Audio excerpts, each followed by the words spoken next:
Hi, welcome back to our show series. I'm Christine Baird, owner of Birthful Media, and this week I'm going to talk about something I don't know if I've ever talked about before, but I think is becoming more and more relevant, especially for larger organizations or brands or companies that have executives who maybe want to start a podcast or want to build their quote unquote thought leadership.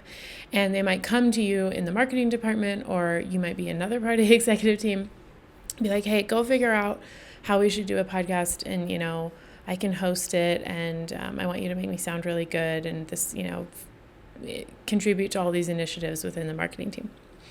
And you might be thinking, I don't think this is the best idea. Like, you might not be the best person to host this show or be the face of it. Maybe you are on board with podcasting and you see the value. Maybe you've even been pitching the idea for years, and the executive, whoever decision maker is ready to do it, but they think that they're supposed to be the host.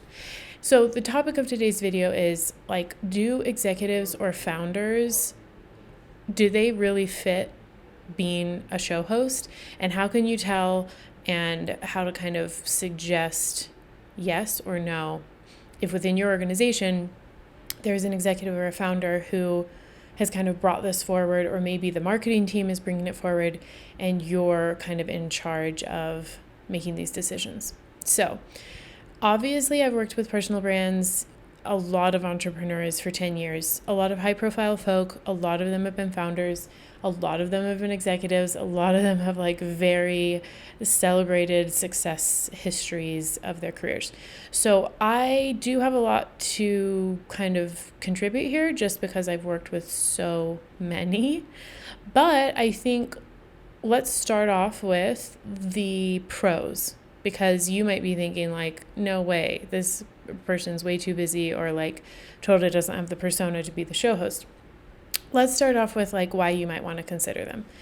One, oftentimes executives and founders have a lot of media training. Not everyone, but sometimes they do. Depending on the size of the organization, the nature of the organization, like the industry you're in, that founder or executive might actually have a ton of media training, meaning they've had a lot of practice in how to tell stories, how to make points that land, how to kind of structure different concepts to, deliver them in a way that people get it quickly.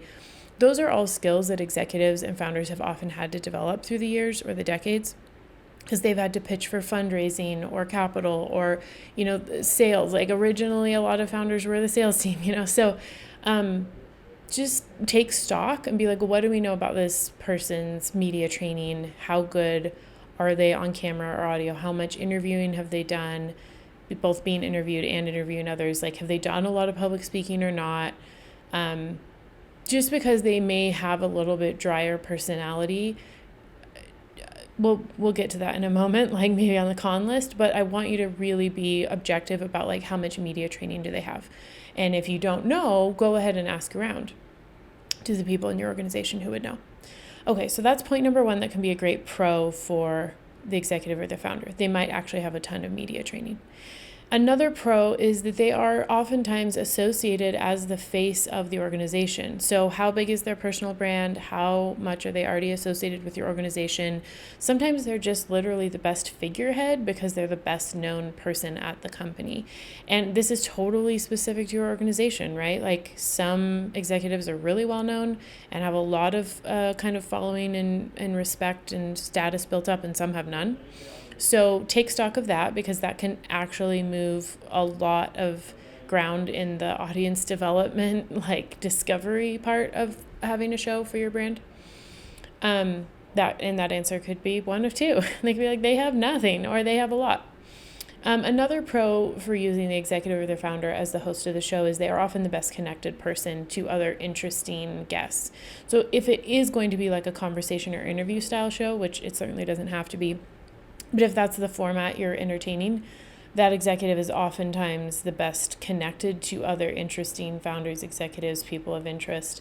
And so they can either be the best person to book these guests because they have personal relationships, or those interesting people will pay attention if the executive or the founder is inviting them on, or they can just be a huge ally in getting whoever does end up being the host access to those people. So they don't have to be the host in order to leverage their network, but oftentimes it's a very easy, flowy, natural way to get the kind of people you want to have on the show if the executive or the founder is the host. Okay, those are 3 pros. There's more, obviously. They might be like the most charismatic, amazing storyteller ever. Like, that would be a pro.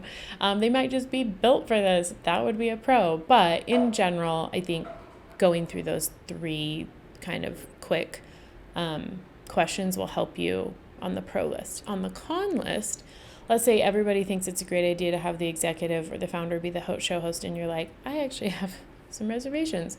Some of your cons or some things to consider are, do they actually have time to be a show host? Because you're physically going to need access to them for however many episodes you want to do.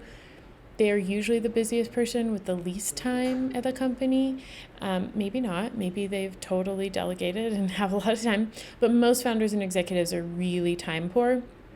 And so maybe they have an amazing executive assistant who can like wizard their schedule and make this happen. But if they don't, and it's always an issue to get this person's time, that's a pretty big con for having them be the show host, because you can have the most amazing concept and do all this work, and if you just cannot get them to record, then there's no show. And that actually comes up more often than you might think. Everything is a green light until we have to get to recording, and then suddenly just months pass and there's no movement. Another con to having the executive or the founder be the host of your organization's show is that it could be the opposite of everything we just talked about, right? Like, they don't have media training. They're not well connected. So those are kind of obvious. But another con might be that they have spoken a lot. Maybe they've done tons of interviews, but they've really never developed the skill, right? There's a difference between not being afraid of being in front of a camera and a microphone and just kind of stream of consciousness talking, and being the kind of listener that being a good show host requires. I mean, the kind of edited speaker, someone who can take feedback and direction. It's a different skill set. So if you know that your founder has done tons of storytelling and public speaking, but like hasn't really developed the skill and the discipline, that could be a big con, because they might be like, yeah, totally, I'll just wing it. Just sit down and just start rolling and we'll get it done. And what you might get from them is just not usable for the show that your brand is, your organization needs to share. So that's kind of goes on the opposite side of the pros. Consider what kind of speaker they are. Even if they're very experienced, have they actually put in worked with a speaking coach, or taken feedback to develop the skill? Or are they just like, yeah, I'm just going to wing it, it's great. What a third con to consider that might not be obvious. Obviously, there are some obvious cons to every person to be a show host. Like, there's always going to be some challenges, but with specifically executives and founders, there is often the risk that they are super knowledgeable and can talk in length and hold conversations about the niche that they're an expert in, but they might really not have a lot to say or know how to talk about other areas of interest. So this is sort of a question of like, how broad of a human are they in their ability to hold conversation or educate about things outside of their area of expertise. This can be different for different industries, but let's say, for example, you work in a tech industry and they're so knowledgeable and can just talk really smartly and interestingly for days about the tech and the product and the industry. But if you're trying to talk about leadership or emotional intelligence or work-life balance, or like maybe your organization is trying to do a show that, connects with your target audience, who is, other executives who are struggling to make big decisions. And the concept of the show is about like how to make the big decisions because your product, totally solves that problem. You might need that executive to not talk so technically and be much more in the realm of like leadership, emotional intelligence, people skills, and that just may not be their zone of genius, or like they're like an area that they that just may not be where they would thrive. It just might not play to their strengths. So I want you to consider, like, have you been able to see them speak well and interestingly about the topics that you want to cover on this show that are, strategically aligned to draw in the audience you're looking to draw in, versus the thing they're really good and well known for speaking about. Okay, we're going to leave it there for today. Obviously, we keep going, and if you have questions, like specifics, you can leave them in the comments of the video. But I hope this is helpful. It's becoming a tool that more and more large organizations and brands are using, podcasting is.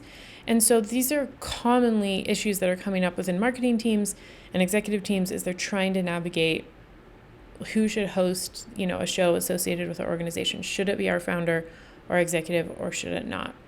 So subscribe to the channel, and we'll see you in the next video.